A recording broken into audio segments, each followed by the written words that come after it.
Okay, I'm in Springfield, Ohio,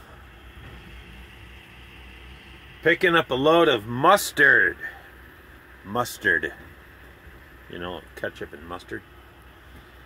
Picking up a load of mustard to take it to Oklahoma City. I guess they don't have mustard over there yet.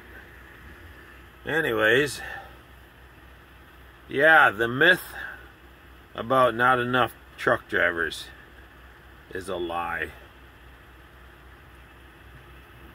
Yesterday, I lost out on 3 loads because the truck drivers took them. Isn't that something? The White House will tell you there's not enough truck drivers. The Trucking Association says there's not enough truck drivers. They're liars, man. They want so many trucks on the road that anything you want, you can have tomorrow. That's how many trucks they want on the road. But yet, they're trying to get electric cars because the pollution that the trucks put out, but yet they want more trucks. They're hypocrites, man. Plain and simple. Just hypocrites. I hear it from truckers that sit at the California ports waiting for a container, like this container right here. They'll sit there and wait a whole day for a container. Now, is that the trucker's fault? No, that's the port's fault. But yet they say, I didn't get the product because there's not enough trucks. There's plenty of trucks. They're just sitting here waiting. I'm sitting here at the mustard company, and I've been sitting here for 2.5 hours waiting to get loaded. They just started loading me right now. But I'm sitting here waiting to get loaded. Why is my truck not on the road? It's not my fault. It's not my fault at all. It's a lie that they're telling you. They got so many damn drivers that by 5 o'clock in the afternoon, you can't find a spot at a truck stop. By 7 o'clock at night, you can't find a spot at the rest areas. There are so many trucks on the road right now, on-ramps and off-ramps in most major cities are loaded with trucks. Sleeping. We can't do anything else. We run out of hours. Government doesn't give us enough hours on the road. Every accident that happens with a truck, it's always the trucker's fault. Really? So, all those cars, those four-wheelers, they didn't have nothing to do with the accident, huh? Nope. It's always the trucker. Just a bad trucker. He fell asleep. He did this. He did that.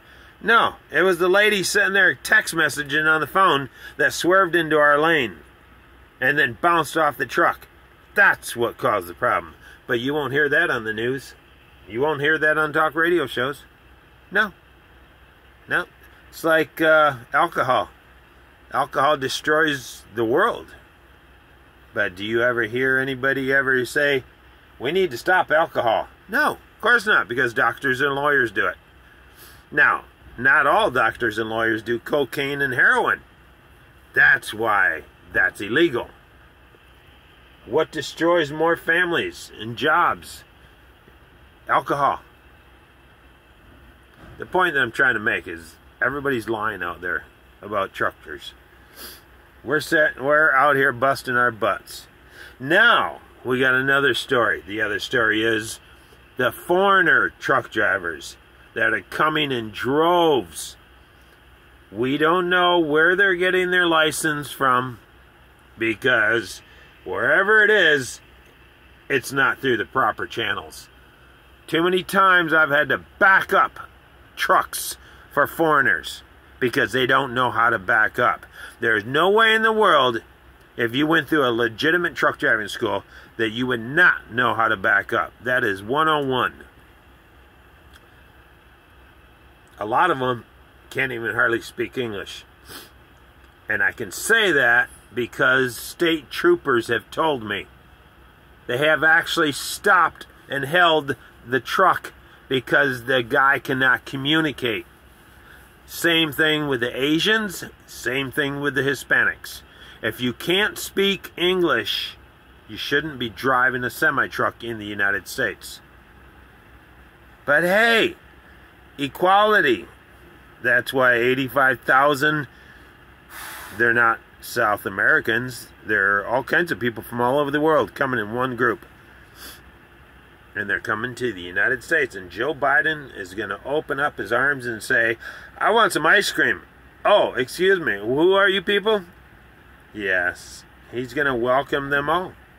And then before the 2024 election, they're going to try and make every illegal in this country a citizen so they can dominate communism in this country.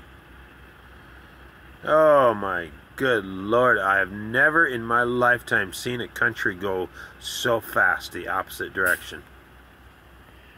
But you know what? It was warned in the Bible.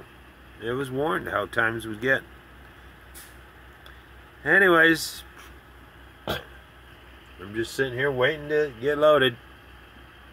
So obviously, this truck is not the problem. It's the shipper. It's the receivers. They take their sweet ass time.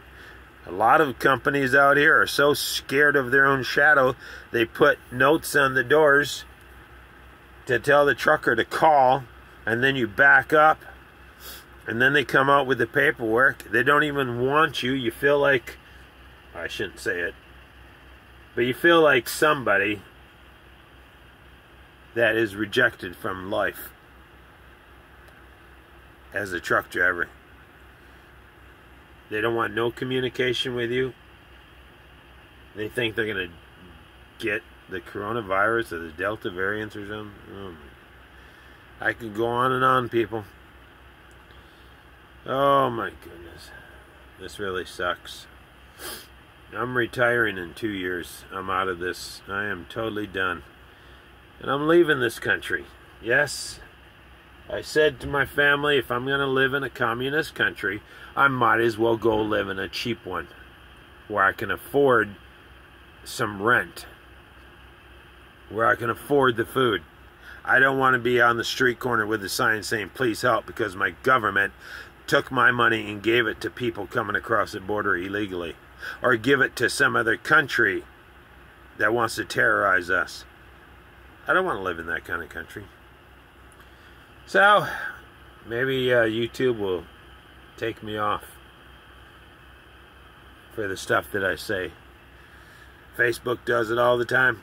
I was banned the other day, 7 days, and then I got something back saying, oh, we apologize. Well, then fire those people, okay? If you don't know what bad stuff is, and you just knock somebody off Facebook, I mean, come on, give me a break. Anyways, the trucking life, it sucks.